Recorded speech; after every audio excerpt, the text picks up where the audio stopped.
राधे राधे। महाराज जी आपके चरणों में कोटि कोटि प्रणाम।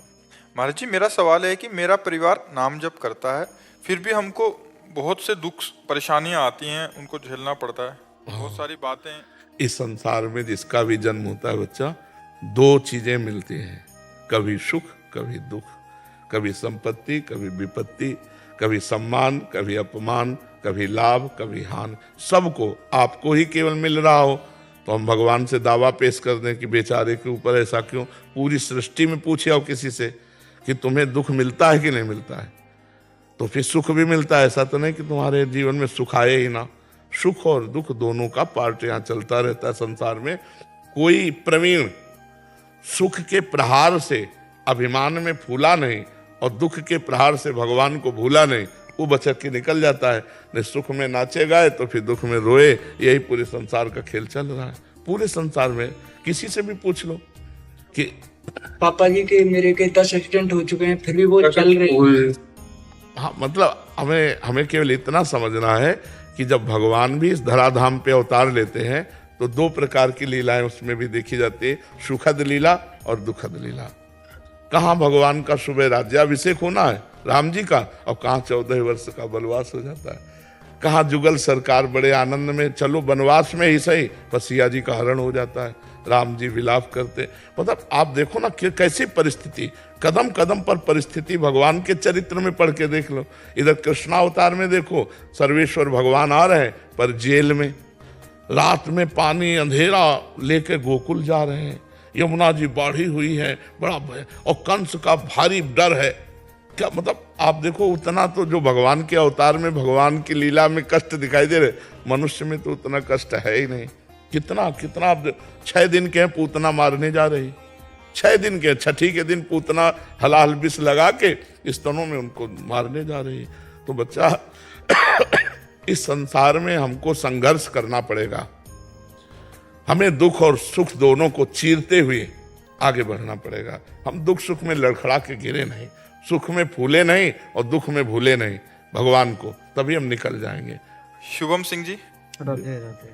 राधे राधे। महाराज जी ये प्रश्न बार बार होता है बट बहुत जनरल प्रश्न है, तनाव से कैसे बचें महाराज जी? हाँ, तनाव से बचने के लिए देखो हम तुम्हें बता दें, बिल्कुल सरल भाषा में हम इसलिए उत्तर देते हैं।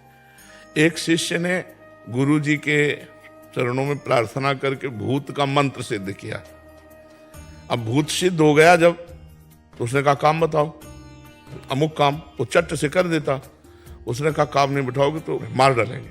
वो गुरुजी से बोले गुरुजी बहुत समस्या है, भूत को सिद्ध तो कर लिया, वो कहता काम बताओ नहीं तो मार देंगे।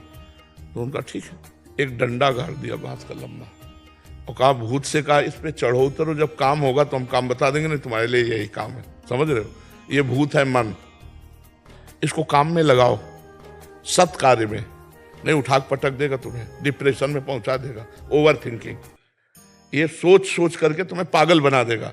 और इसके लिए खंभा गाड़ो, राम राम राम राम, राधा राधा राधा राधा, कृष्ण कृष्ण कृष्ण, नाम रूपी खंभे पे चढ़ाओ। काम है तो काम करो, नहीं नाम जपो, नाम में लगो, ओवर थिंकिंग बंद करो।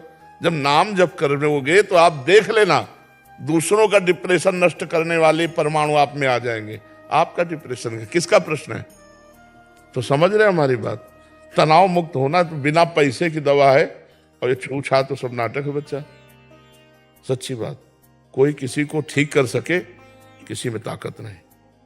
अरे सुनो, बड़े बड़े ब्रह्म ऋषि ऐसा नहीं कर पाए जैसा आजकल लोग कर रहे हैं, ड्रामा छुओ बस। तो अस्पताल बेकार हैं, ये विज्ञान पढ़कर डॉक्टर लोग बेकार हैं, औषधियां बेकार हैं। भगवान का एक अवतार हुआ, धन्वंतरी अवतार, और उन्होंने वैद्य का स्वरूप करके सब औषधियों का निर्माण किया। वो छू वाला रख देते, औषधि वाला हटा देते, बोले ऑपरेशन होना, बोले छू। अब कोई नहीं है, आपको सुधरना पड़ेगा, आपको नाम जप करना पड़ेगा, आपको व्रत नियम संयम से रहना होगा, तब आप ठीक हो जाओगे। ये दूसरों के चक्कर में मत पड़ो कि तनाव मुक्त होने के लिए हम किसी के पास जाएं और वो छू बोले और वो ऐसा कुछ नहीं, कोरा पाखंड। कौन सा ऐसा मंत्र है, कौन सा ऐसा ग्रंथ है, कौन सा ऐसा पंथ है जिसका बचपन से ज्ञान नहीं हुआ? लेकिन ये अवश्य में भोक्तव्यम कृतम कर्म शुभा। रामकृष्ण परमहंस जी के गले में कैंसर था। इन बड़े बड़े महापुरुषों को कष्ट मिला सहे, और आज ड्रामा होता है। तो हम जवान भाइयों से, अपनी समाज से प्रार्थना करते हैं, आप अपने आचरण सुधारो, आप खान पान सुधारो, आप भगवान का नाम जप करो, आपका मंगल होगा। अगर आप आचरण बिगाड़ रहे हो तो कोई आपका मंगल नहीं कर सकता, ये पक्की बात समझ लो। चाहे जितना आप दान पुण्य कर लो, अपने आचरण नहीं सुधारोगे तो मंगल नहीं होने वाला। आचरण सुधारो, चरित्रवान बनो, माताओं बहनों की तरफ गंदी दृष्टि मत करो, मांस मत खाओ, शराब मत पियो, किसी का बुरा मत करो, जो प्रारब्ध आ रहा है उसको भोग लो, राम राम कृष्ण कृष्ण हरि हरि जपो, मंगल हो जाएगा। मनुष्य जीवन मंगल करने के लिए हुआ है, तो ये ओवर थिंकिंग बंद करने के लिए नाम जप करो और कोई नशा मत करो और गद्दे मोबाइल में दृश्य मत देखो, ठीक है।